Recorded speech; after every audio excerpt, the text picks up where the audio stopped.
Paano gamitin ang BFP Online Application System or Fire Safety Inspection System? I-search ang link na nasa screen gamit ang internet browser ng inyong computer o iyong device.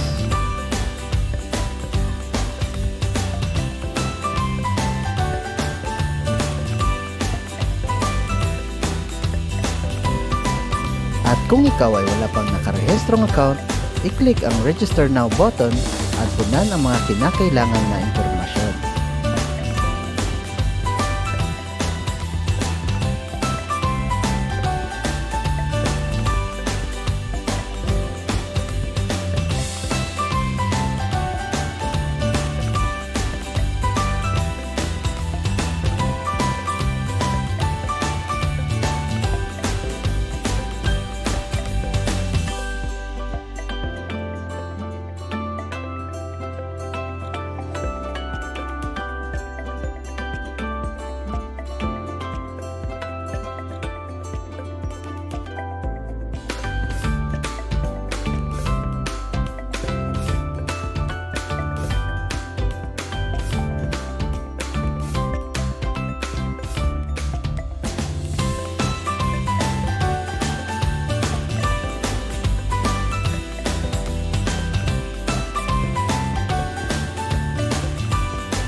I-check ang inbox or spam ng inyong email account para ma-verify ang inyong FSIS account.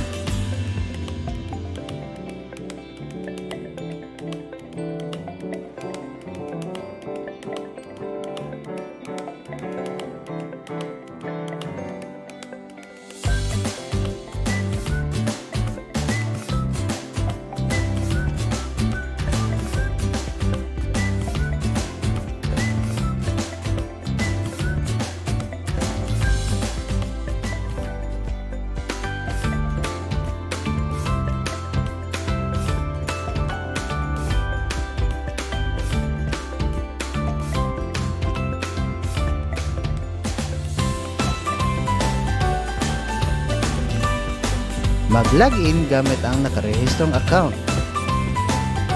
Maiging ipaalam ang inyong FSIS account sa pinakamalapit na fire station para sa account tagging ng inyong establishmento.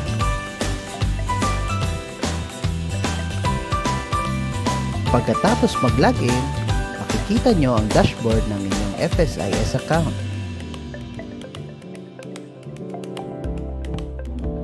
Para sa inyong aplikasyon ng Renewal for Business Permits, i-click ang Establishments.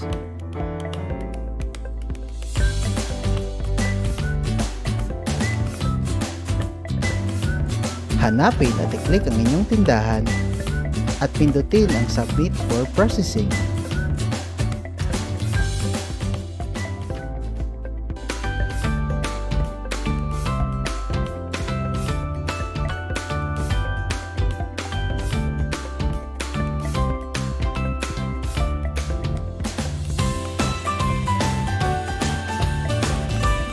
Sa unang hakbang, dito nyo makikita ang impormasyon ng inyong tindahan. At pagkatapos, pindutin ang Submit Application button.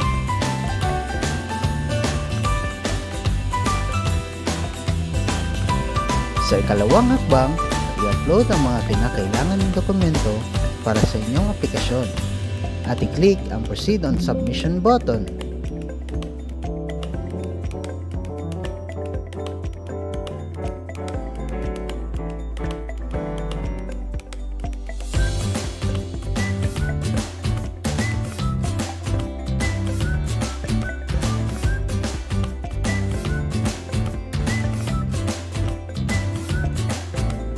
Sa uling hakbang, maiging basahin ang mga nakalakip na impormasyon bago i-click ang Confirm Submission button.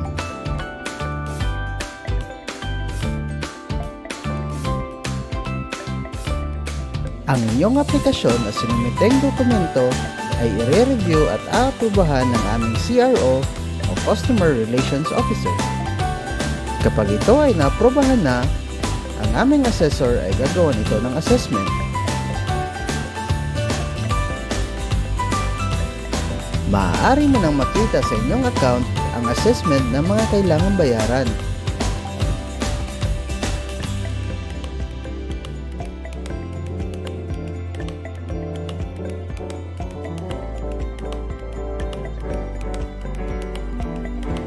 I-click ang Applications sa dashboard ng inyong FSIS account.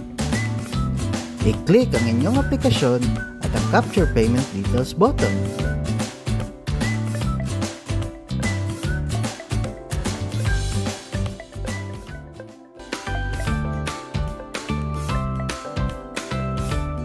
Maaari mo nang iproseso ang inyong bayad sa mga establishmentong makikita sa payment page ng website.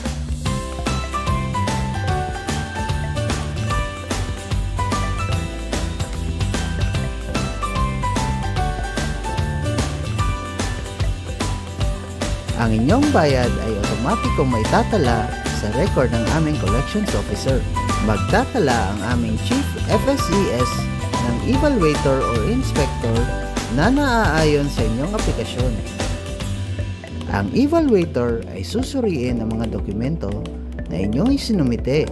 Kung inspector naman ang itinalaga, siya ay pupunta sa mga kliyente at susuriin ang establishmento. Ang resulta ng pagsusuri ay babasahin at aaprubahan ng aming Chief FSES.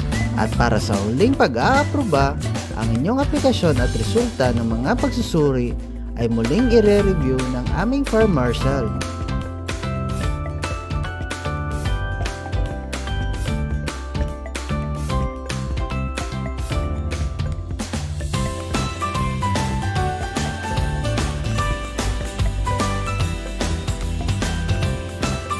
Sa inyong FSIS account, maaari mo nang makita at ma-download ang certificate o dokumento na inyong ini-apply.